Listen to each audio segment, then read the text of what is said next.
I'm still doing the bumper dance. You guys want to play? I know what I'm doing.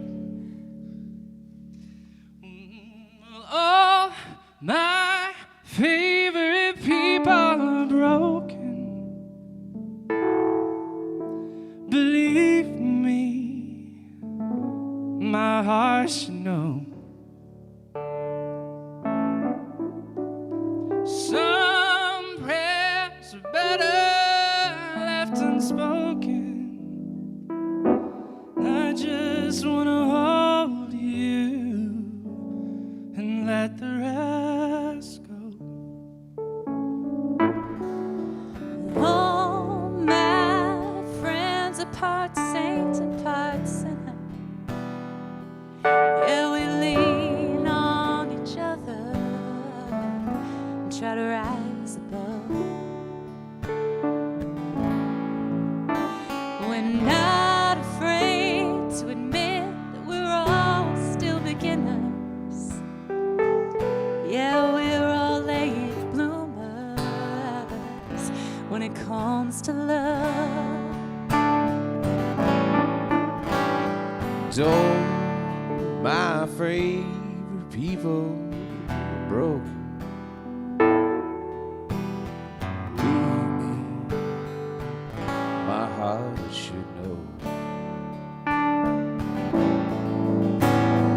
Dolphin believers, skeptical dreamers, step forward.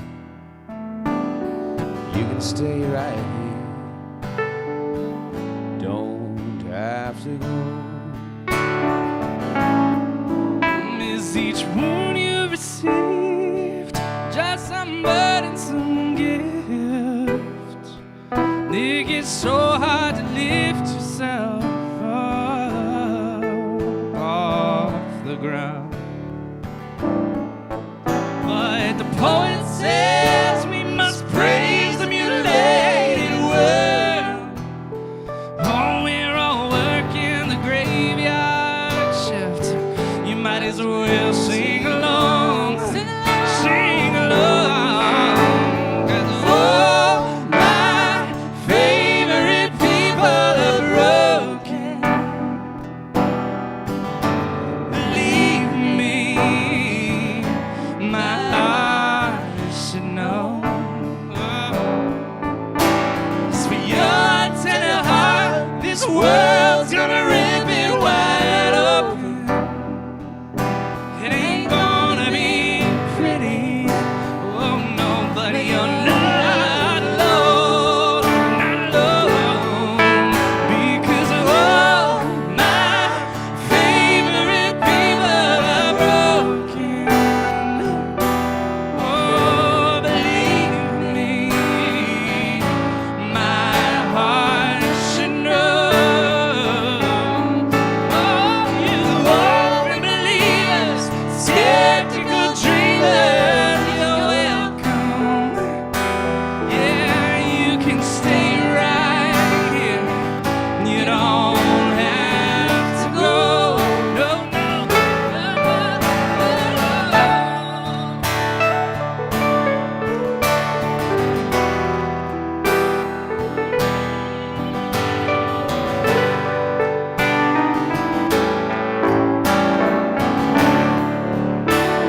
spoken. I just wanna hold you and let the rest go.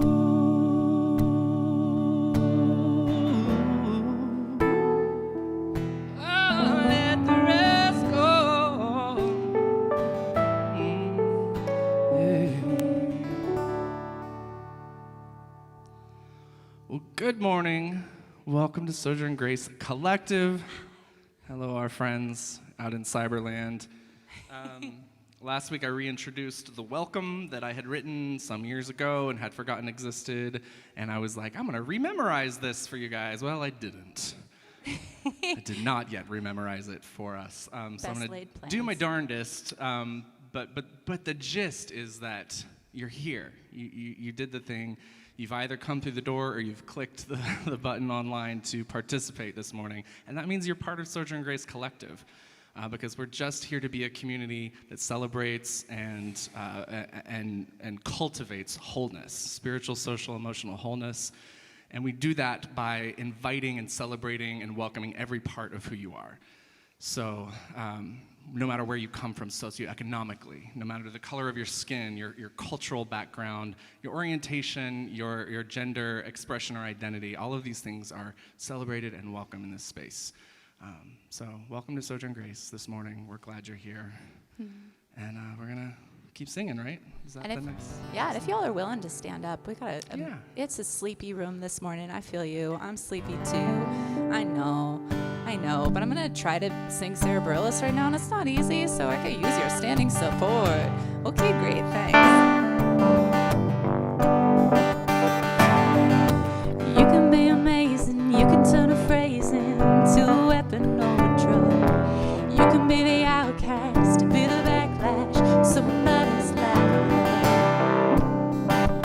Oh, you can start speaking. No one's gonna hurt you with words too. They settle near your skin. Kept on the inside, no sunlight. Sometimes the shadows. Wonder what would happen if you say what you wanna say and let the words fall out. Honestly, I wanna see you be brave. What you wanna say and let the words fall out.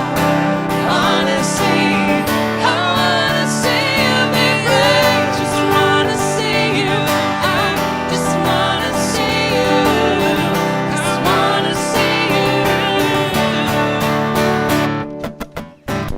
Everybody's been there. Everybody's been stared down by you. Falling for the fear and done some disappearing. Bow down to my knee. Don't run, just stop holding your tongue. Maybe there's a way out of the cage where you live. Maybe one of these days you can let the light in. Show me how big you're brave and say what you wanna say and let the words fall out.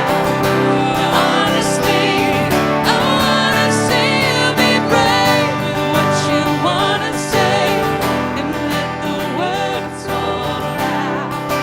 Honestly, I wanna see you be brave and since your story of silence won't do you any good.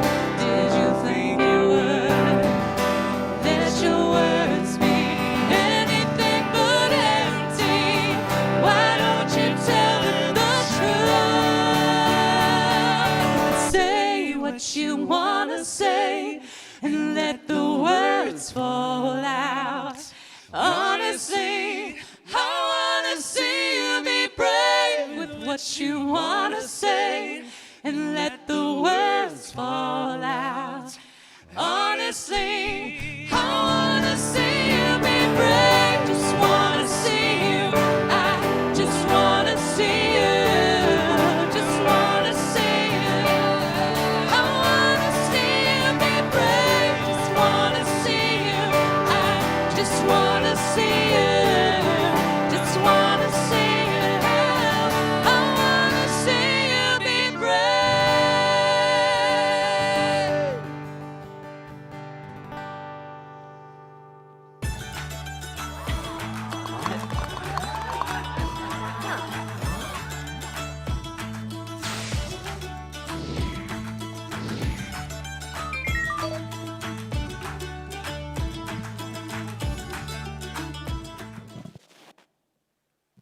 I muted it now, but it's on. Hello. Hi, everybody.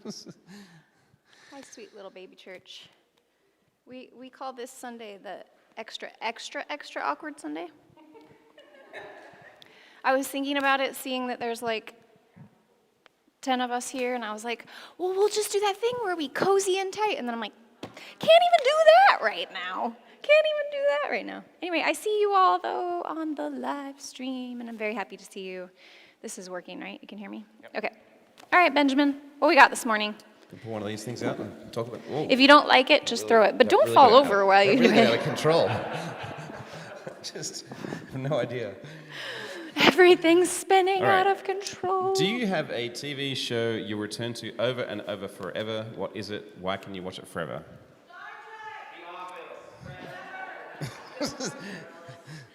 Of course, Gilmore Girls. I need Parks and Rec. Yeah. West Wing. I think I watched it maybe 3 times. Yeah. What's that? Doctor Who. Yeah, that's true. I think I have like 18 return to them again and again and again shows. Colby and I just go through the same show over and over, like every night watch an episode. Then when it's over, start the next, and just keep doing that. We do that with Brooklyn Nine-Nine, Parks and Rec, New Girl. What else have we done that with? West Wing. Just a million of them. The Office, yeah. All the classics. Just TV. But now we're into fall, so now all the new TV is coming out. There's so Oh much my to gosh. watch. Crazy. Balancing the new with the old right now is it's a lot. New Survivor this week. You guys. I have never watched a Survivor like live. It was only just obviously yours and Colby's like love for the TV show that got us onto it, and we watched that during the pandemic. We So sucked him into our vortex. it's true. It's true. I'm not even ashamed. And now we might all be gathering on Wednesday to watch live to drinks and food and what do you call it when you make it Make a bracket. a bracket? Yes. I don't do the sports balling, so I don't know what that term is called. But anyway, One Tree Hill, really, that's fun. That has a lot of good people in it. Buffy and Angel also should be in there for me. But I don't really remember. The Circle on Netflix, I don't know what that is.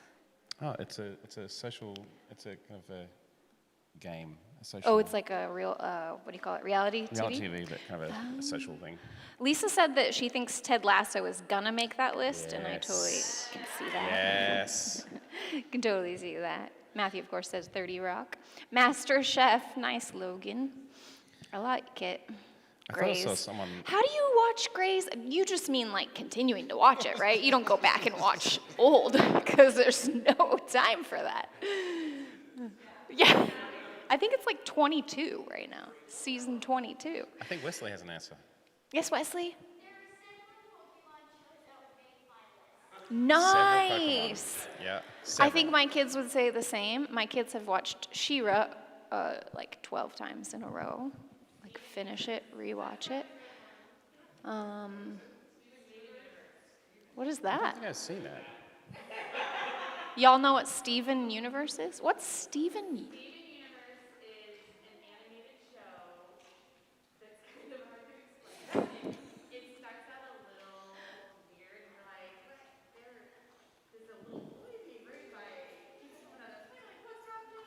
And you hung in there through that.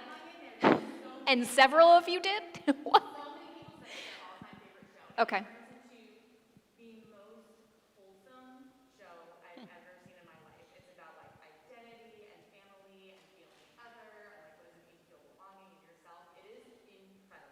Okay, well, I trust Samantha more than I trust most people on planet Earth, so everybody go watch Steven Universe. I was going to say, for the live streamers who may not have heard that, Samantha Yeah. very passionately advocated for that show and said it was one of the most wholesome of all time, so we should go and watch Steven Universe. Surgery Recover Top Show? Oh, wow. What? People are clapping for this.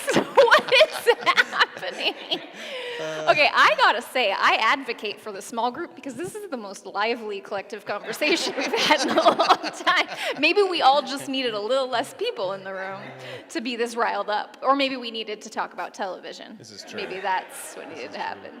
Let's find out. Let's experiment by asking one more question. Paul Lee did say Sojourn Grace Collective is his favorite show he watches over and over again. Oh, It's very Paul. sweet. Thank you, Paul.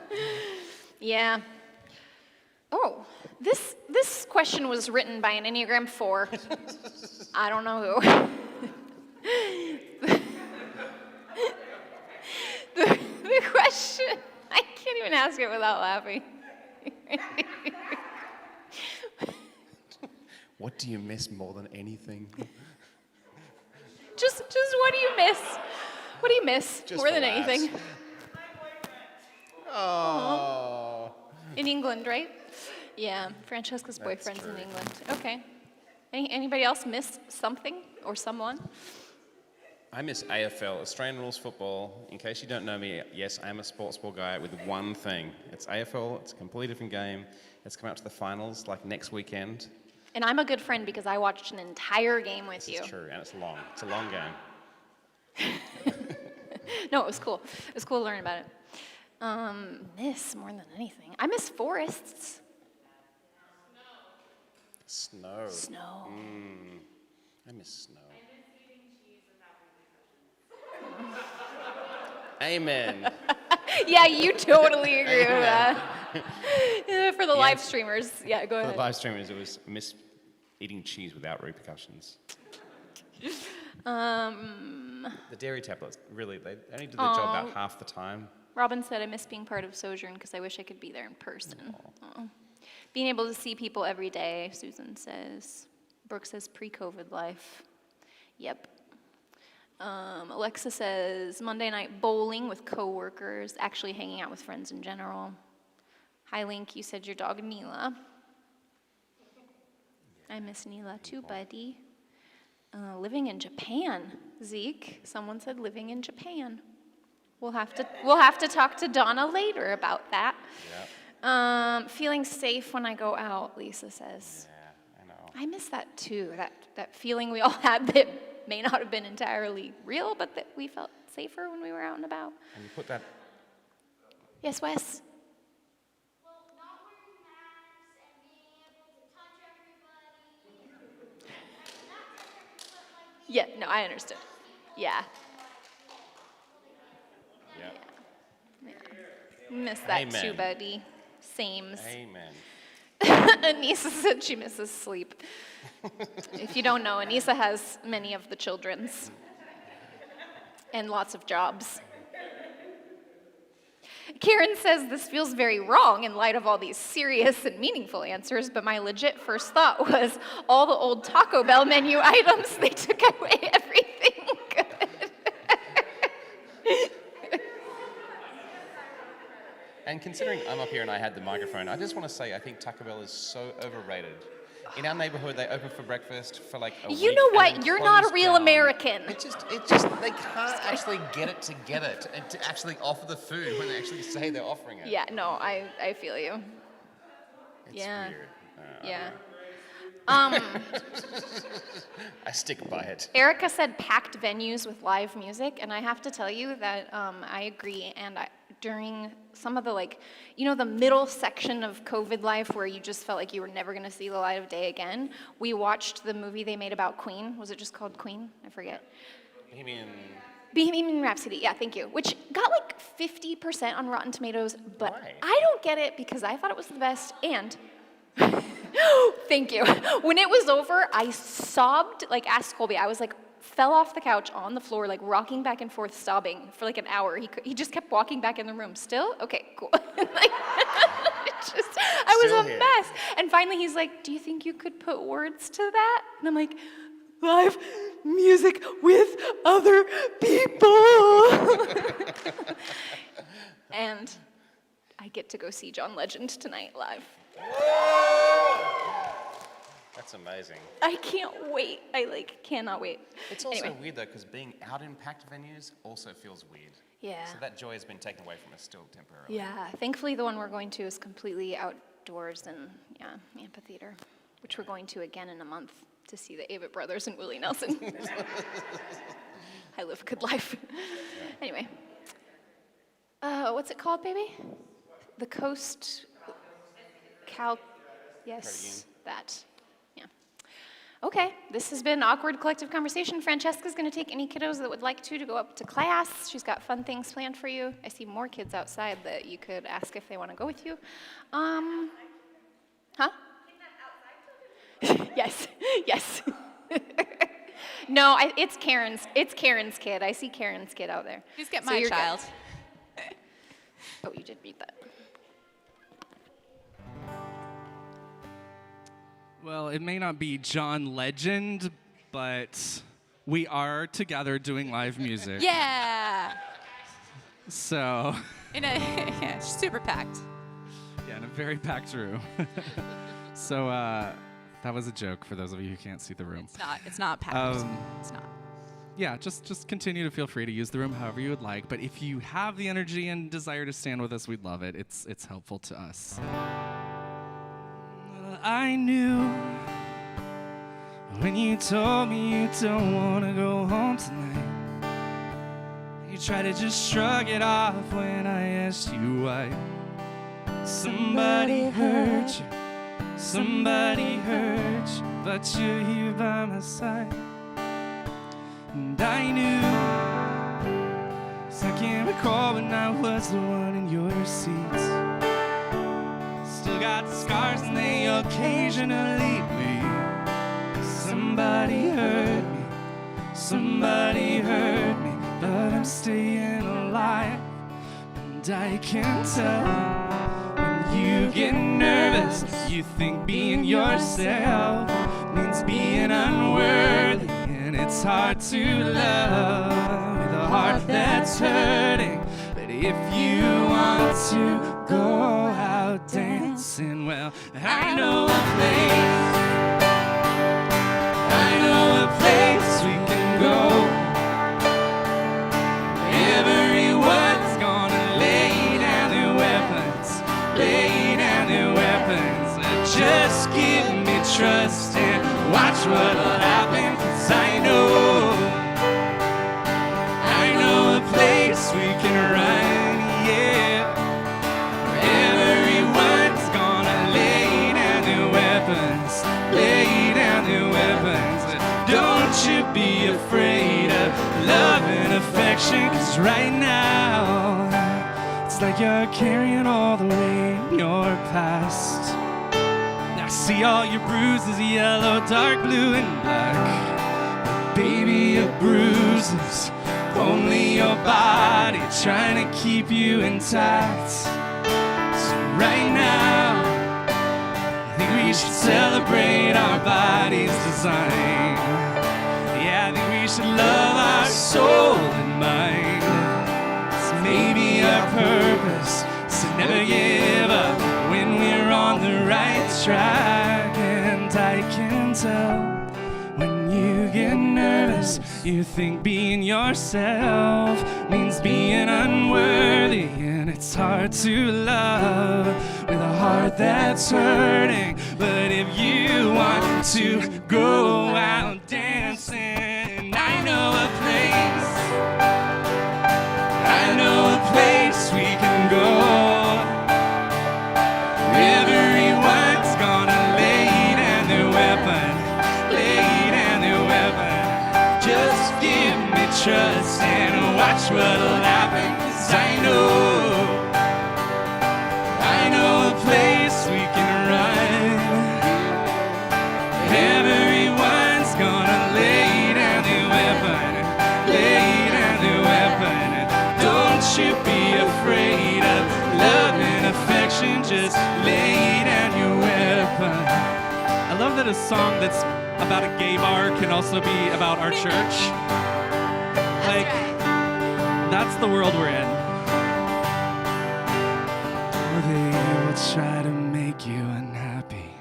Don't let them. They will try to tell you you're not free. Don't listen. I know a place where you don't need protection, even if it's only in our imagination.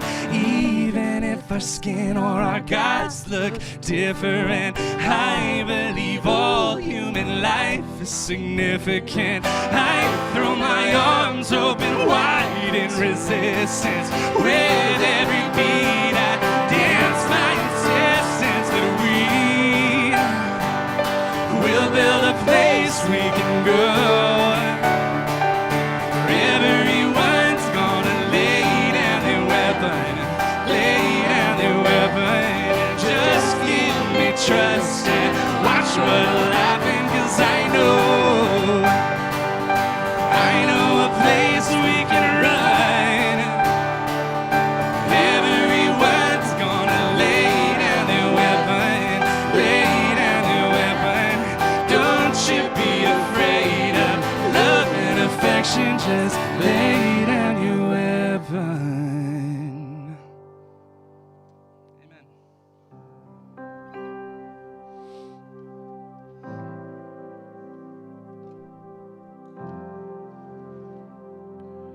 God bless our friends, God bless our enemies, all of our children, all of our families. We've got no idea what we're doing. We tried to find you throughout the centuries, different religions and different countries. We've got no idea what we're doing. We'll never make it on our own. We can always see the light inside of us. We'll never make it on our own. God bless the poor, God bless the brokenhearted, God bless the widow, and God bless the long departed. We've got no idea what we're doing. God bless the Christian, God bless the atheist, God bless the Muslim, and God bless the rest of us. We've got no idea what we're doing. We'll never make it on our own. We can always see the light inside of us. We'll never make it on our own. Keep us all close, every one of us close.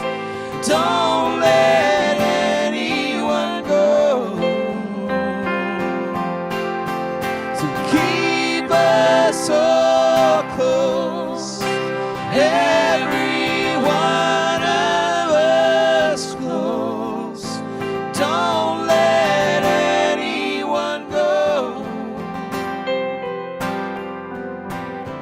We'll never make it on our own. We can always see the light inside of us. We'll never make it on our own. We can always see the light inside of us.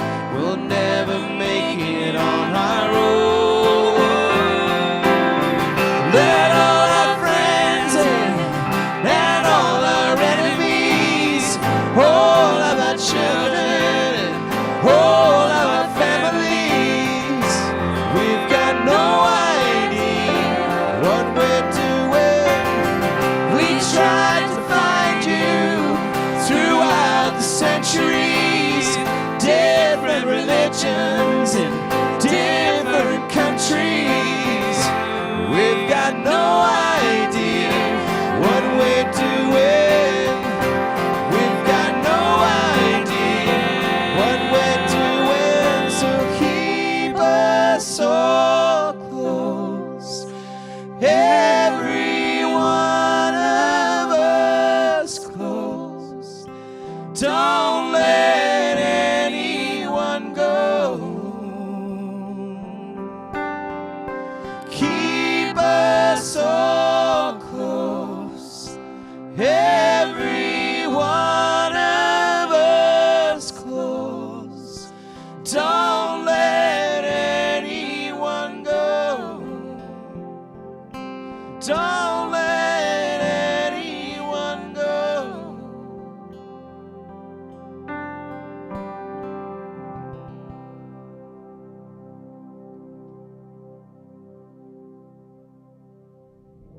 morning, loves.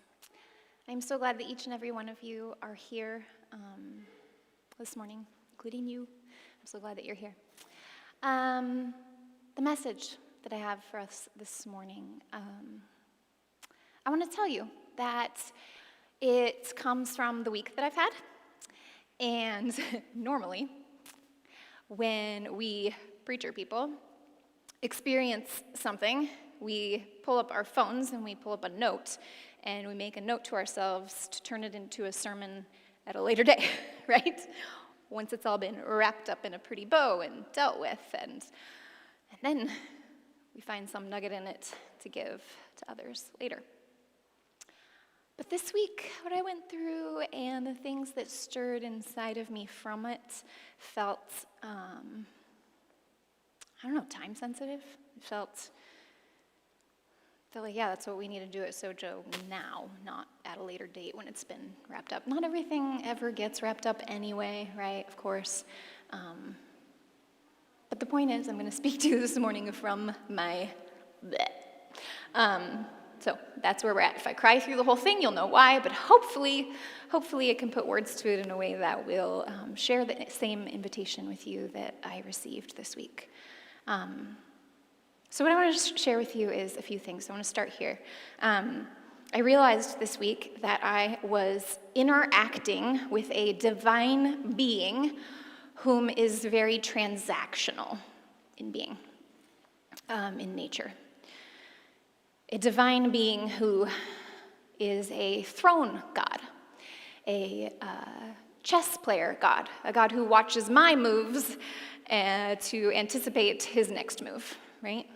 Let's see what she does so that then I can figure out my next move, the god who sits up there on the throne and moves the pieces around, which is weird because I entirely stopped believing in that god well over 10 years ago.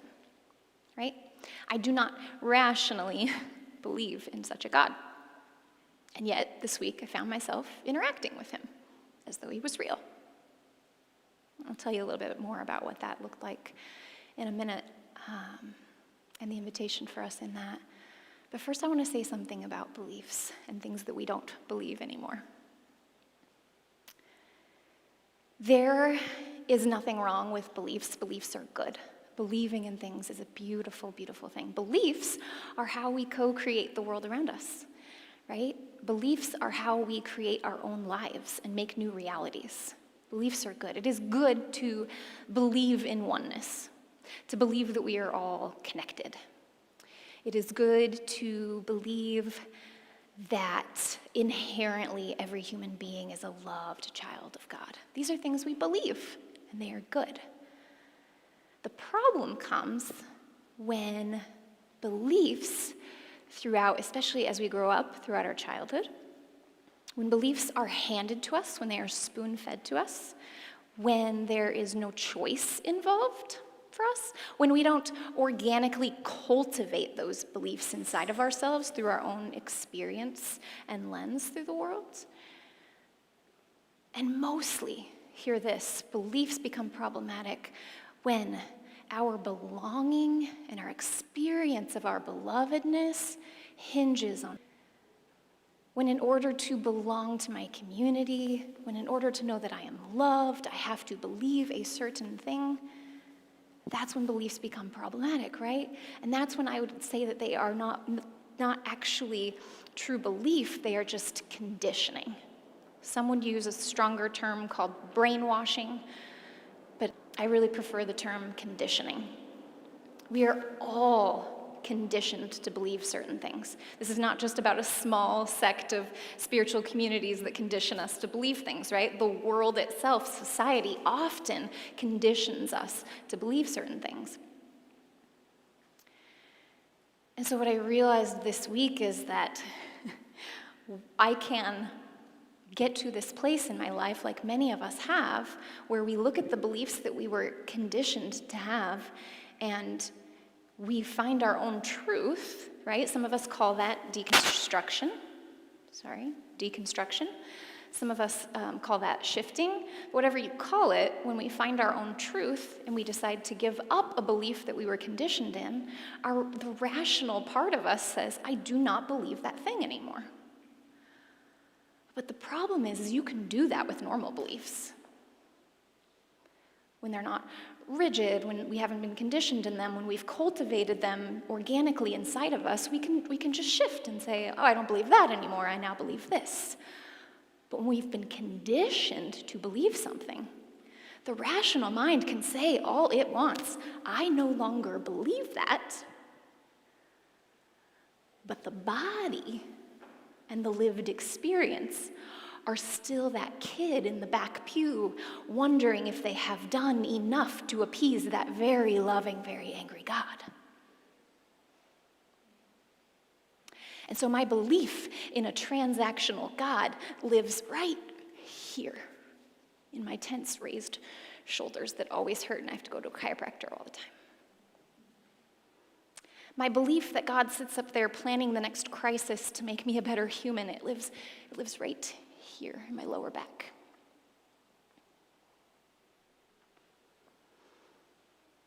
My belief that God just isn't quite yet happy enough with me yet, so I must go through more struggle and more suffering to be the best human I can be. It lives right here. It lives right here. And so it's not enough to just say, I don't believe in that God anymore. It's helpful. It's helpful to change your mind about the beliefs that you were conditioned with, right? It's helpful. There's a little bit of ease in that, the freedom to say, I don't believe in a God that is a transactional being. But it doesn't fully leave us, and it doesn't move us into the freedom of creating and cultivating for ourselves our own healthier, actual beliefs that are not conditioning, that are able to shift and move, that are fluid and flexible and open to new realities. And so I want to dig into that transactional God belief that came up for me this week, because I strongly suspect that I'm not the only one for whom that belief lives here and here and here. And still shows up here, right? Because our mind is not just one thing. Rational thought says, don't believe in that God. My mind races. So I want to dig into that a little bit. I think there are so many beliefs that those of us who were conditioned with just really unhealthy, unhelpful ways of seeing God and the world and our relationship to each other and to ourselves, that live inside of us still, even though we've changed our minds. And so I want to dig into the specific one that came up for me this week, mostly as an example of the greater idea of how this happens to us, but also because, like I said, I think I'm not alone in this, and I want to dig into it and figure out how maybe we can stop believing in that God altogether, like bodily stop believing in a transactional God. Believing in a transactional God was taught to most of us from the very beginning. If you grew up in the evangelical church, you were told that God has a plan and a purpose for you, which of course in and of itself is fine. But then every time a crisis came up, every time something bad happened, it had to fit inside purpose and meaning. We lived in a purpose-driven life world. Am I allowed to say that, or is it like TM? Shoot. I don't want to give my money to that. Anyway, it was drilled into us from the time we were tiny, right? For I know the plans I have for you, declares the Lord. Consider it pure joy when you face trials of many kinds, for the testing of your faith will produce perseverance. That Bible verse lives right here. No, I didn't get it tattooed on me. It just bodily, my arms hurt, and that's where that lives. There's tension because I carry that around with me, because when you face something tragic and stressful, and you struggle and you suffer, and you are just told by the leaders who have raised you, conditioned you to believe that you must consider it pure joy, for it is the testing of your faith that will make you the human being that God desires for you to be. It doesn't matter that later when you're 28 you say, I don't believe in that God, because the belief stays here. He works all things together for good for those who are called according to his purpose. We lived and continue to live in a purpose-driven life world. I said it again, now we have to pay him twice.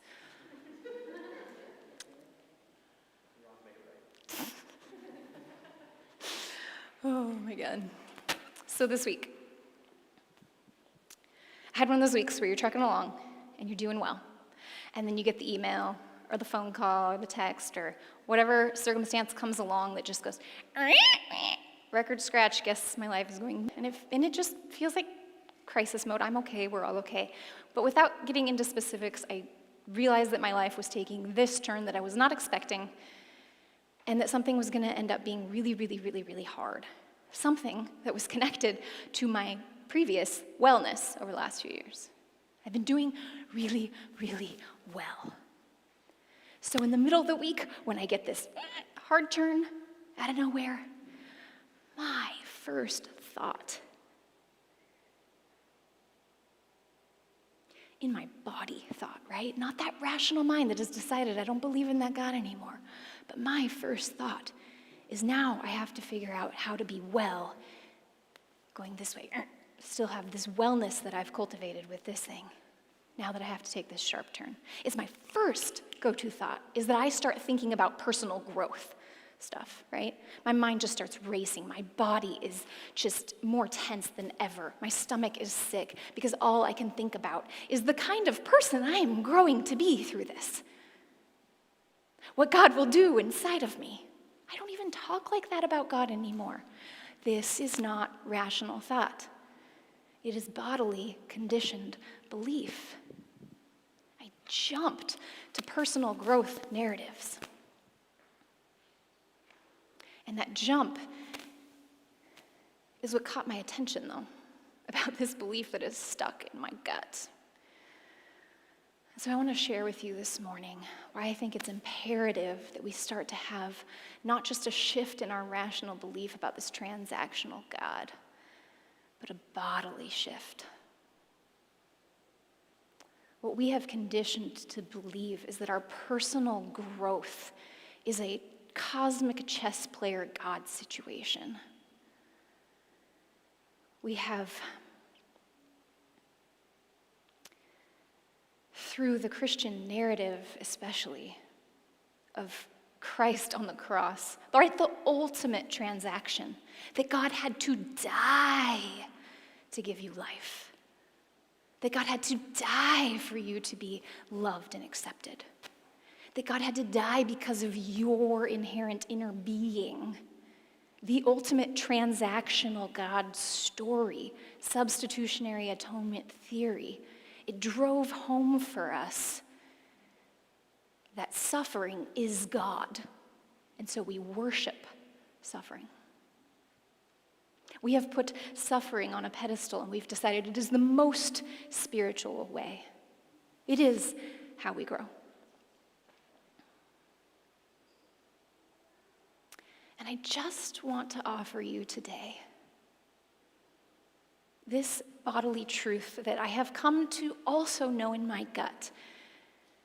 And it is healing the wounds that live in my gut from that conditioned belief. I have come to bodily experience that we don't grow to become better people. We grow because we are living beings. We grow because we are alive. It is just who we are and what we do. Because we were taught this narrative that God only grows us in our crisis and our suffering. We must suffer to become the kind of people we were meant to be, supposed to be, the kind of people that God is happy with. Because we were sold that narrative, and then there is actually truth in it. We do grow through crisis, right? It's not that that's not true. Of course we do. We grow in struggle and suffering and crisis. So that becomes confirmation bias for us. It was true that I did grow through that. And so then we just have only reinforced that narrative for ourselves. But what is equally true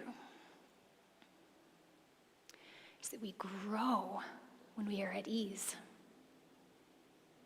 We grow when we are full of joy and passion and strength. When things are calm, when life is good. Yes, the vine shoots up and it grows and it becomes more alive when you prune it. Absolutely true. And the vine grows when it is in good, rich soil, when it has everything that it needs, when it is well cared for in the environment that best suits it. We just grow, period, because we are alive. When I attach my growth, when I over-identify growth with suffering, I miss the reality of grace in our world. That we just are. That we are living beings, each and every one of us. And when I over-attach growth, personal growth, to suffering, this is a hard one for me, folks. Maybe it's my Enneagram number, but hear me on this. When I over-attach personal growth to suffering, I seek suffering out. Of course I do. I was told that my belonging and my belovedness hinged on it.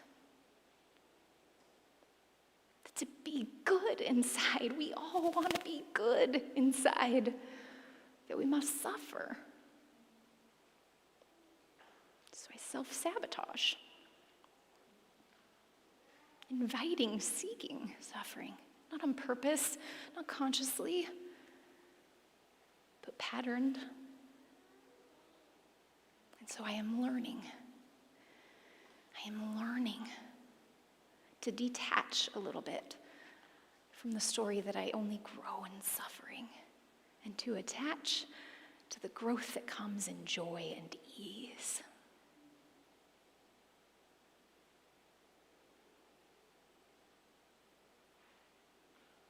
I think it matters what we believe, that conditioned belief goes away for good, that we embody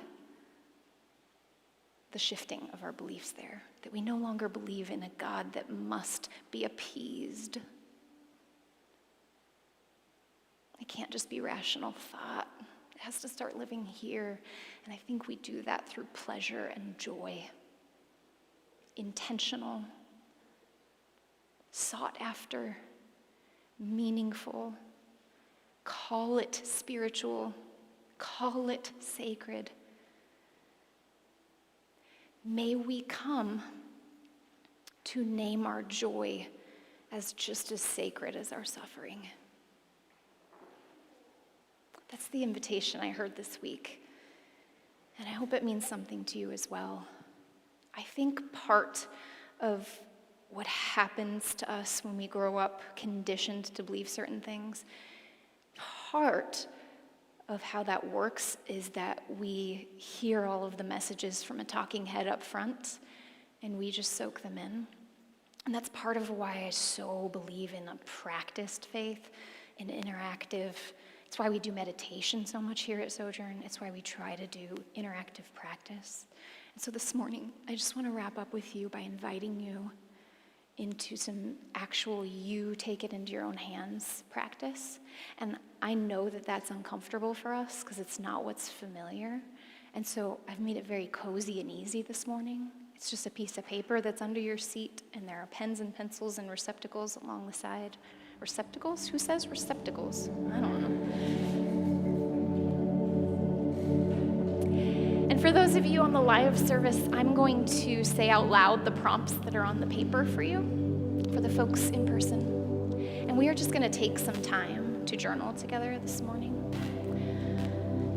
And what I really want to invite you to is that if nothing I said to you this morning fits your life, part of the practice of embodied, you chose it, you organically cultivated it, faith is to do it yourself. Cross out the prompts if you need to and make your own. Following mine is great too. I just invite you to make this practice your own. I'm going to walk through the prompts, but I'm mostly going to be quiet while this meditative music plays.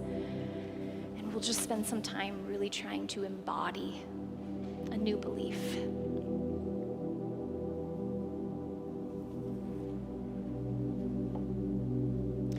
There are 3 sections of our meditative journaling time. And so we'll go through each of them, spending just a couple minutes with each section. And we'll start, I have just found this practice so helpful to address a God that I don't believe in anymore. To actually say, God, I don't believe you. And so we'll spend some time in that section. Just name the things that you don't believe about God. God, I don't believe that you make me suffer.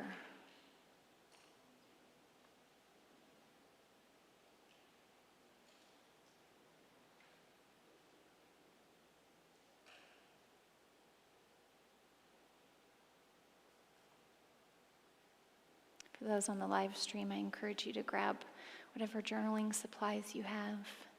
And the prompt is simply, God, I don't believe you. And then space to write whatever comes up for you.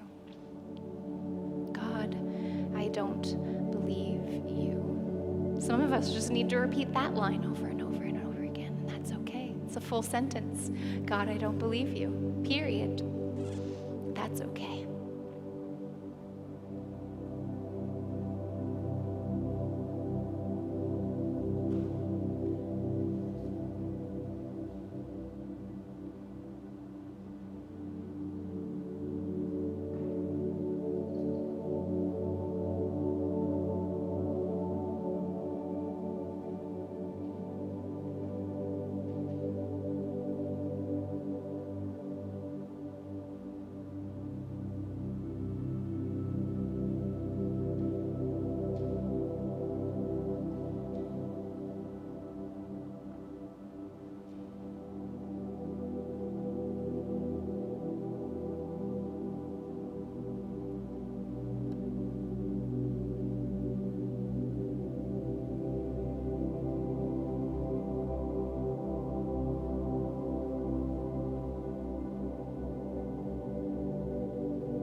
We are conditioned to believe that our suffering is the most spiritual. Sometimes we grow up and we have a hard time even naming what joy is for us. What does ease look like?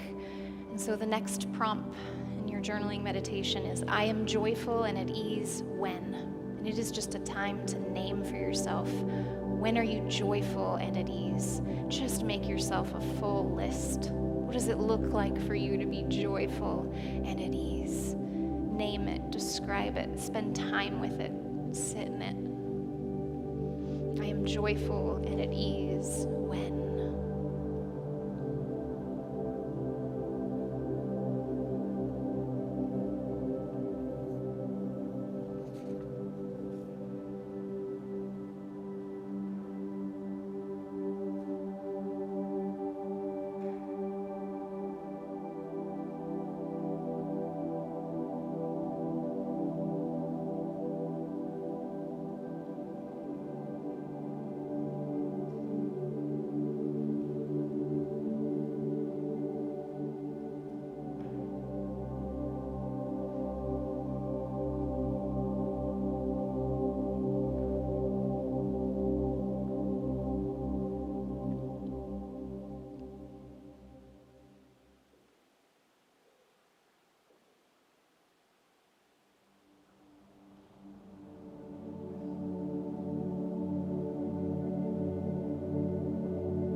my joy and my ease be as sacred to me as my suffering.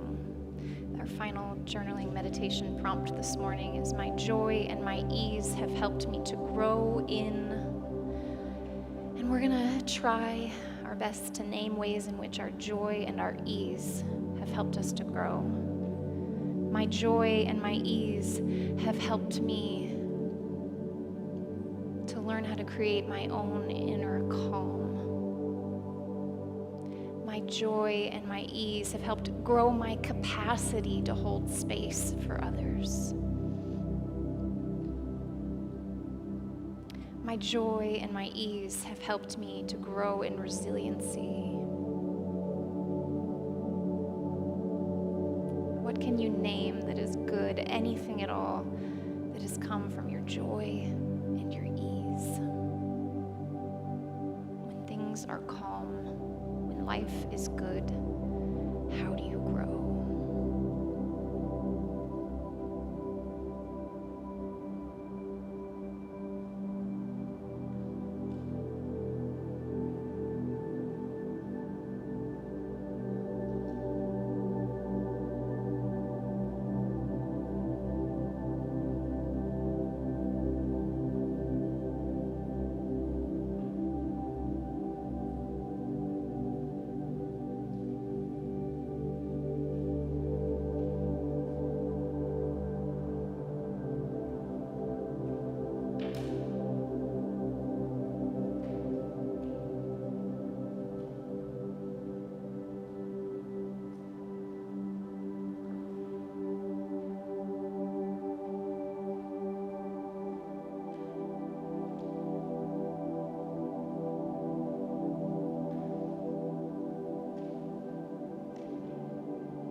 The angry God who needs us to be crucified is not there. It's not the God in whom we live and move and have our being. There's a spirit that animates every living thing. A living God, you might say. And we are created in her image and her likeness. Just alive, just living beings. Here to grow because it's what we do, not to become better. The oak tree does not grow to become better. The oak tree just is. She's alive. May we embody that truth today. Amen.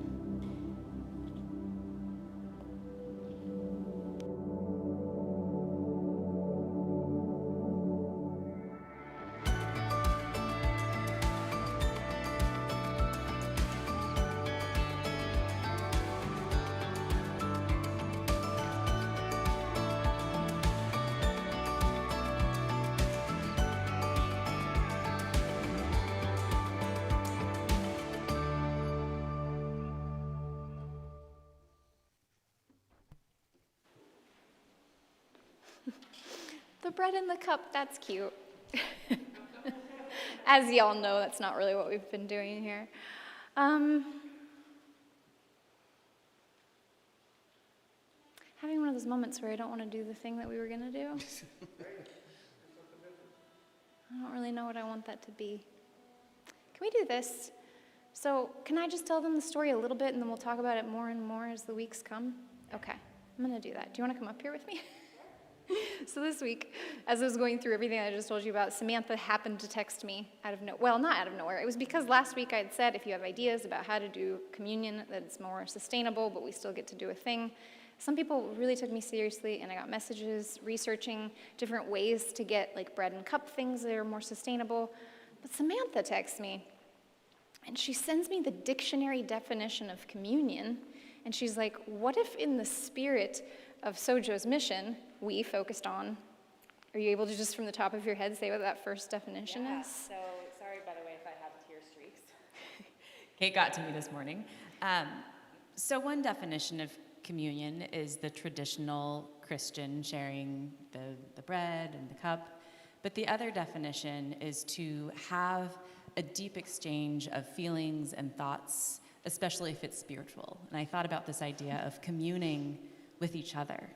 And I also thought about how typically the direction of communion is you come up and the pastor, the priest will bestow this upon you. But that's not our way at Sojourn Grace, and it's not necessarily fully serving the mission of spiritual and emotional and social wholeness. Do you want me to keep going? No, I'm going to take it from there. What we're going to do this morning then, thank you, that helped me get there. So what we're going to do is we're going to do this. We're going to, is my mic not on anymore? It is. Okay. Oh, thank you. That's what, I'm a dork. It was just pointing that way. I don't hear myself.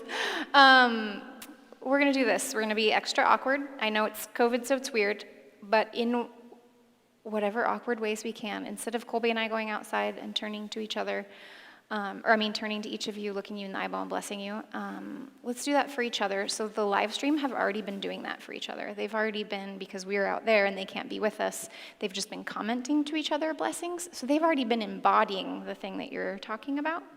And so what's a thing that could be connected to today's message that we could turn and say to each other? You know how some like, what do you call the high church, the liturgical churches, like Episcopals and stuff, they'll turn to each other during Pass the Peace, and they'll say a blessing of like, peace be with you, or Colby's got it, I knew he would. So, if you're comfortable, maybe turn to the person next to you. Behind Again, you, if you're comfortable, move around, ask them, go up to anyone. where do you find joy? Because we just spent time writing that down. Ask them, where do you find joy? When they tell you, then say to them, may you grow in that joy. I love that. May you grow in that. May you grow in that joy. Simple, simple, simple, simple. Where do you find joy? May you grow in that joy. I'm going to go out and practice that with you. I will respect your stickers. We'll all respect stickers, but we can still come up to each other, and live streamers can continue to do that for each So other can we do like that they in have the been. room, or you want to? What do you think? Should we go outside? People feel safer outside doing that? I don't I think know. they're going to do whatever we say. So let's pick it. Let's pick. Michelle's like, no, we're not. I didn't mean it that way. I just meant they're going to follow. Touche. Let's just stay in the room. Let's keep the music real chill. Let's turn to the person next to us. If you're sitting, again, if this is not your comfort zone, then don't do this. Yeah, But if you don't worry feel about it. comfortable, and the band will do some nice music in the background. Thank you.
traveler searching for the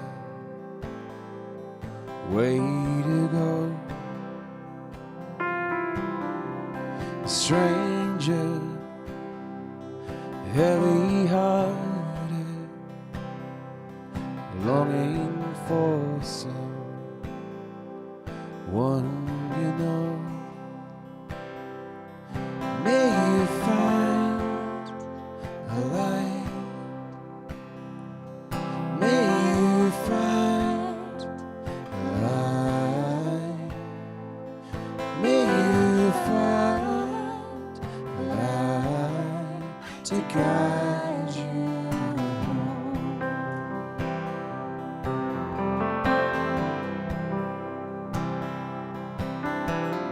There are weary travelers searching everywhere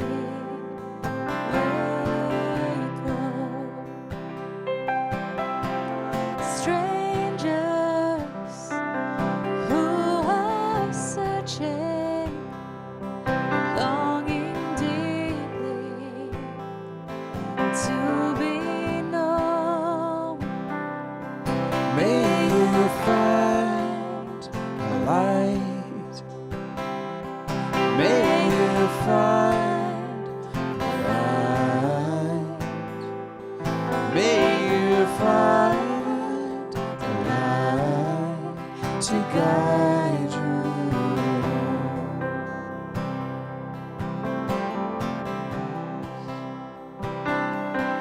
May you find a light. May you find a light. May you find a light to guide you home.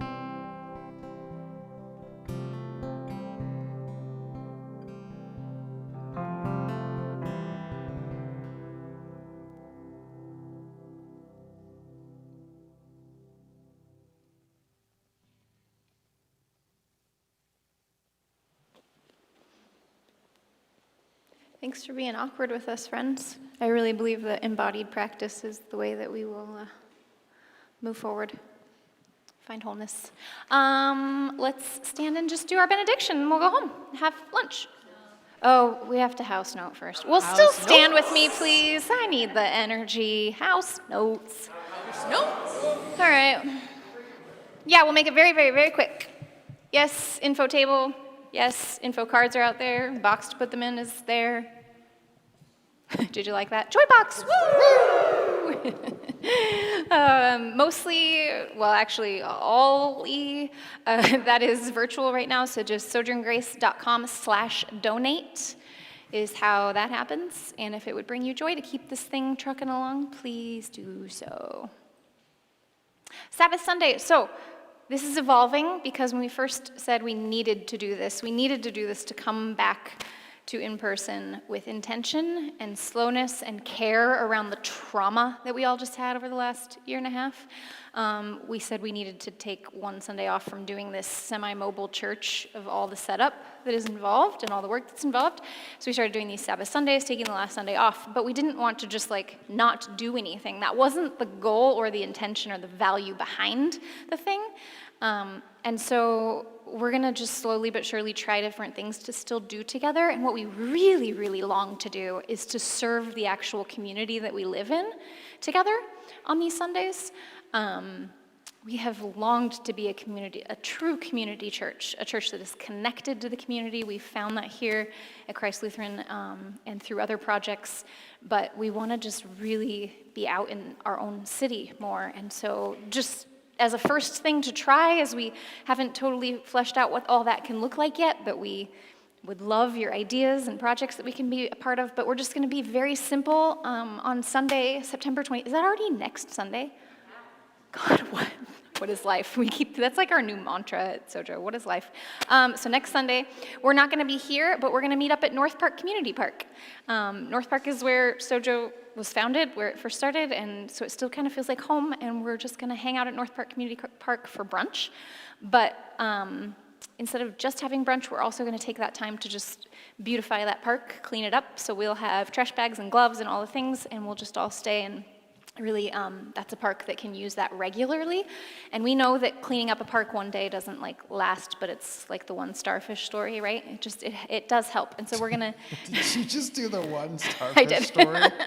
But anyway, the point is we're gonna have brunch together. It'll be beautiful, and then we'll clean up the park together. And if people have care kits, and we have some leftover care kits, I think we should bring those as well. that'd be cool. Because North Park Community Park is definitely a Very place where transient our population. unhoused siblings live, and so we can be of service to them as well.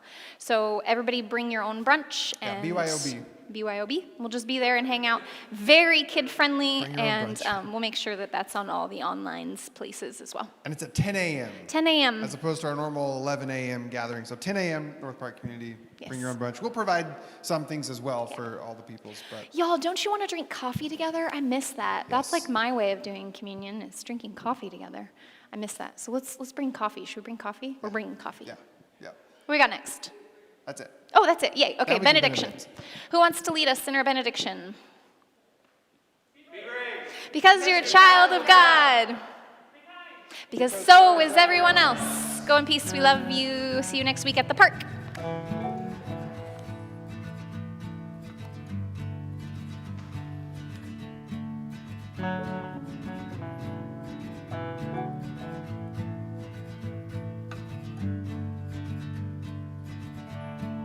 Call my number.